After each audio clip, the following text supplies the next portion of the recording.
Shalom sahabat pendengar Raja Wali FM yang dikasihi Tuhan.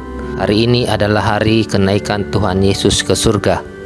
Sejak pertengahan Maret sampai dengan hari ini, kita pasti sudah melihat data COVID-19 yang semakin meningkat, khususnya di daerah Tembagapura. Banyak yang mengeluh, banyak yang khawatir, banyak yang takut. Mari saat ini kita lebih mendekatkan diri kepada Tuhan. Seharusnya sejak Maret 2020 yang lalu, kita memanfaatkan waktu lebih dekat, lebih intim, membangun hubungan yang lebih erat, lebih dekat dengan Tuhan. Efesus 5 ayat 16, pergunakanlah waktu yang ada karena hari-hari ini adalah jahat. Sebab itu, ayat 17, janganlah kamu bodoh, tetapi usahakanlah supaya kamu mengerti kehendak Tuhan. Usahakanlah kita mengerti kehendak Tuhan, apa yang Tuhan kehendaki buat kita di saat-saat seperti ini. Diberikan waktu oleh pemerintah, kita lebih cepat pulang ke rumah, stay at home. Itu yang sangat banyak sekali kita bisa membangun hubungan dengan Tuhan. Baca Alkitab lebih banyak, saat teduh, doa intimasi pribadi yang lebih banyak bersama Tuhan. Inilah yang diinginkan oleh Tuhan. Saya mengajak segenap pendengar Raja Wali FM, kita membangun mesbah keluarga di rumah kita masing-masing. Belum telat waktunya. Memang seharusnya dimulai dari 1-2 bulan lalu, dari pertengahan Maret atau dari sejak COVID ini mulai kita rasakan di kota Timika. Usahakanlah supaya kita mengerti kehendak Tuhan. Kehendak Tuhan ini ya seperti ini. Tuhan mau kita lebih dekat dengannya. Seperti seorang istri mau supaya suaminya lebih dekat kepadanya, sama seperti seorang suami mau supaya istrinya lebih dekat kepadanya, lebih cinta kepadanya. Akan pergunakanlah waktu yang ada karena hari-hari ini adalah jahat. Sebab itu janganlah kamu bodoh, tetapi usahakanlah supaya kamu mengerti kehendak Tuhan.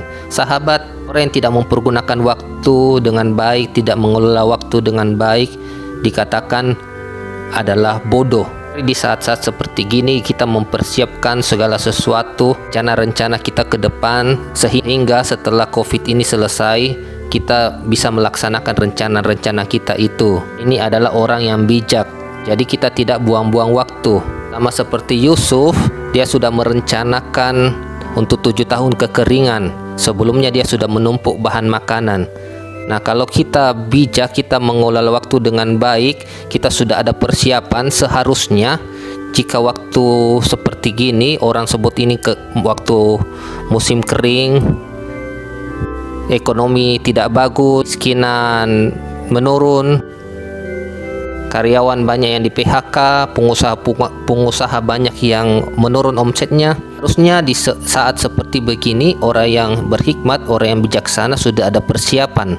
Sehingga di saat seperti gini, orang lain berdiam di rumah, orang lain tidak tahu mau berbuat apa, tapi kita memanen. Kita tetap menghasilkan, di pekerjaan kita tetap eksis, di usaha kita tetap, omset kita tetap stabil, pelayanan kita tetap berbuah, tetap menjangkau. Yohanes 15 mengatakan, akulah pokok anggur dan kamulah ranting-rantingnya. Ayat 5 dan ayat 2-nya dikatakan, setiap ranting yang ada padaku yang tidak berbuah dipotongnya. Kita harus berbuah di segala musim. Musim kering, Yeremia 17 mengatakan orang yang mengandalkan Tuhan itu terus berbuah. Kenal musim apa. Sahabat, kalau kita tidak berbuah, kita akan dipotong seperti ranting itu dipotong. Kita tidak tahu kapan kita dipanggil oleh Tuhan, kita tidak tahu kapan pengangkatan. Yang jelas kita selalu harus senantiasa bersiap diri, karena jika kesempatan itu datang, kita akan bisa menyambut kesempatan itu. Nah, sukses adalah bertemunya kesempatan dengan persiapan. Itu salah satu definisi sukses yang beberapa kali disampaikan di kata bijak. Inti dari kata bijak ini, saya mengajak sahabat-sahabat pendengar untuk membangun mesbah keluarga di tempat masing-masing. 10, 15, 20, 30 menit sehari. Mari kita membangun mesbah keluarga, kita pujian penyembahan, kita membaca firman Tuhan, sharing kebenaran firman Tuhan, kita berdoa syafaat, berdoa bagi bangsa, berdoa bagi bangsa Indonesia, berdoa buat Papua, doa buat Timika, bahkan berdoa buat bangsa-bangsa di dunia, sehingga COVID ini segera berlalu. Terima kasih. Dengarkan terus Raja Wali FM 87,8 MHz bikin hidup lebih baik.